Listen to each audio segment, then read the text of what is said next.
Hey y'all, this is Billy from Perma Pastures Farm. See that shirt? Bam! We do it all year long.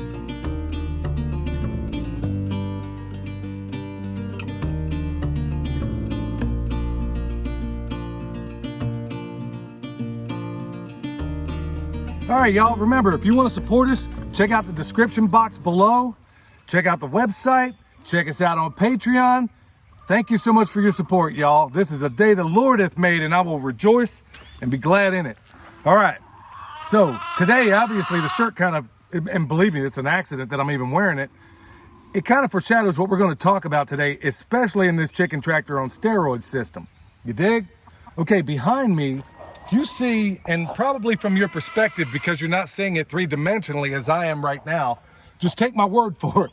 There's actually 1, 2, 3 compost piles within this chicken tractor on steroids, but they're all spread out. But that's not really what we're getting at.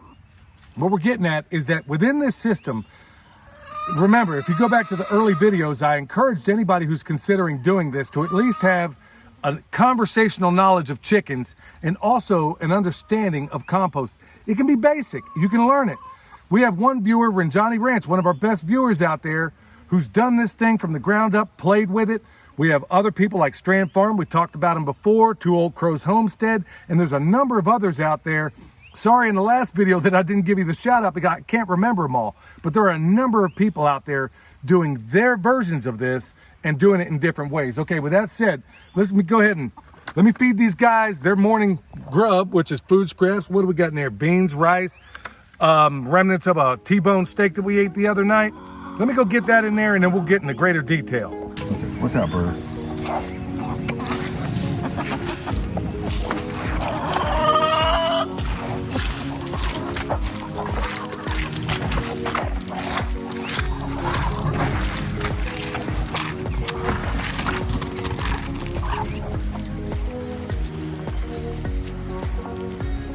All right, y'all, today is going to be, we're going to talk about compost, at least within this system. Now, go back, watch all the compost videos that we've done before, and you're going to find out that we've covered a lot of this extensively. But within this system, it's going to be different. It's going to be a different kind of tap dance to a certain extent. These piles are out in the open. They're in the open air, which means they dry out.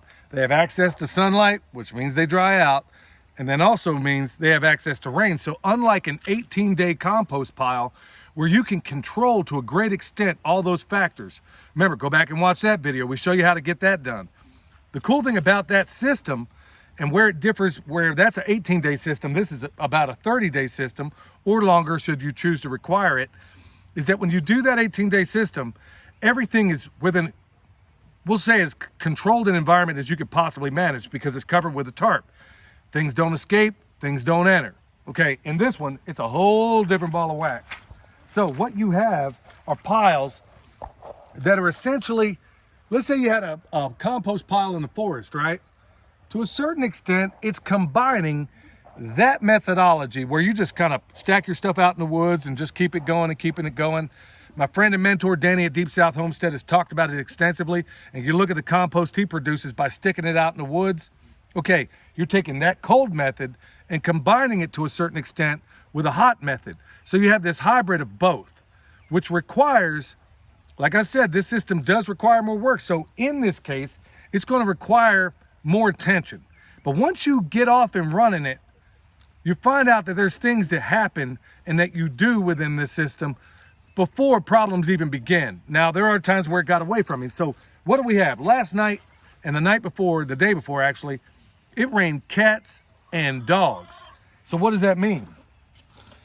Within the system, that means I got to pay attention to all the things, the external factors that are going on. If I have days and days without rain, I know my pile's dry. If it's dry, it means it's inactive. If it's real wet, I'm in danger of it becoming anaerobic rather. You can smell it, it'll be off, it'll be everything. So in this particular case where it rained cats and dogs, prior to that, it was already saturated the day before. So I did this little method that I invented. I don't know if anybody else has used it, where the pile, when it was stacked up, I take the center of it and I pull it out like so. I do just like this, and I pull it out and I make something of a volcano, okay? That helps me to mitigate the moisture That's something I came up with. I don't know if somebody else has ever done it, but that's what I've done. We found out that that mitigates too much moisture. It also allows the birds to get out here when it's too hot in there. They're able to take this stuff, pull it out, and cool it off even more. So it was already out, and now what's my problem? The problem is now it's too saturated, right? But is that a bad thing or is it a good thing? So the first thing I'm gonna do when this pile, which, like I said, you're seeing it from a two-dimensional standpoint, right here is the center of what used to be this pile. I'm looking down here and I'm seeing that even in the very center, it is absolutely saturated. So what do you do in those cases? In this case, I can, without even putting my hand down there, there's a little bit of heat, but it's not great. It's just real tiny. So there's a little bit of a spark going on in here, but by no means is this in an inferno. So what do I do on days like this, where it's rained too much and I got way too much going on? This is the part that's gonna require a lot more labor out of you, and I'm gonna warn you right out. So what I do, I've taken out the center and I realize that it is saturated down to the core. So in this particular pile, I'm not gonna do anything with it. What I'm gonna do, the chickens are gonna come through here.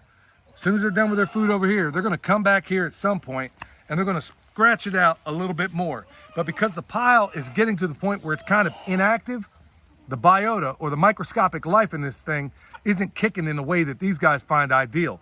So they're gonna scratch it out because that's what chickens do. So we're just gonna leave it. We're gonna let the sun, because I'm looking at the weather, we're gonna let the sun dry this one out. Okay, we're done with this pile. There is nothing to do. Now, here's the next pile. They scratched out the top of it, and I'm gonna do the same thing. I'm gonna look in here and I'm gonna examine and see what I got. I'm gonna volcano. See this? I'm gonna reach down in there. Now if I see any white specks, I know that's dead bacteria. It got too hot. Don't want that. But I'm looking down in here. Come over here and take a look. It's dry as a bone down in here, okay? That means in this pile, because it's not absolutely saturated, I got 8 inches, maybe, of material that's wet. That ain't necessarily a bad thing. So knowing what I know within this system, I'm not gonna volcano, I'm not gonna do anything. Because there's 8 inches down there, all I'm gonna do is restack it, just like that, all the way around. I won't go through the whole thing right now, but you get the point. The way I normally do it is go all the way around. Plus, it's a pretty good workout. See that? I'm gonna go all the way around this thing, 360. Keep your back straight when you're doing this. We got some of that clumping grass in here. I'm gonna go right back in here and now watch what these birds are doing. They're not necessarily going on top of the pile right now. They're working the sides of it. See that? It's pulling up worms. That's what they're gonna do first. I'm gonna go around this pile. Not even gonna make it pretty. And the birds are gonna keep following. So the key is, check each pile and figure out what your remedial actions need to be.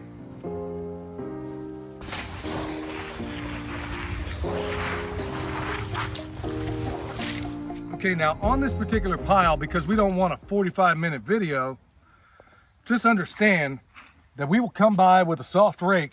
Basically, see all this stuff here that's saturated? It's part of that pile. Look, you work hard to get this stuff, make sure you get it all. We'll take a hard rake. You can either leave it there, or if you want, just stick it right on pile. So, first pile, saturated. Leave it the way it is. This pile here, first 8 inches is saturated. Just file it up. Birds are gonna love it. This, right on cue, this is where they derive their protein.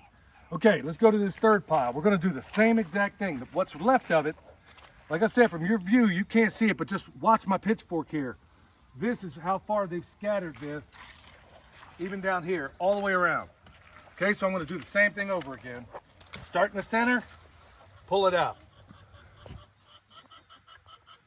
Okay, I'm gonna feel the heat. It's a tiny bit of a spark there, okay? But it's wet. If you look here, all the way down, just take my word for it, it's about 10 inches down that it's saturated. That's a good thing. I don't mind that. okay? And if you look here, you can see the difference. It's dry as a bone. I mean, it works great. So we're gonna do the same action that we did on the last one. Now, you might be asking, I know we have a lot of new people here, so some of this might seem self-evident to the people that have been at this a while. You're probably asking, well, here it is. It's February. Why are you out here worried about this right now? Look, y'all, like I said in the beginning, we compost all year long, okay? So if I'm not using it necessarily in your garden boxes or wherever you feel like, or in your fields, if I'm not using it there, I got orchards, I got food forests, I got all those things. And they're always gonna benefit no matter the time of year. Now watch these birds, they're going right behind me, just like they always do, and they're getting the easy protein. They're getting the real easy stuff. Just gonna file it right back up. Watch out, bird. Look, there you have it.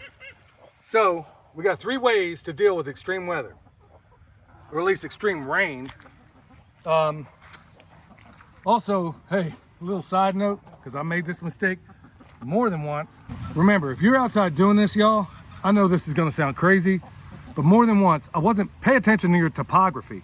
If you're in an area where the water's gonna just funnel down there and drag your pile away, you don't wanna pick that area.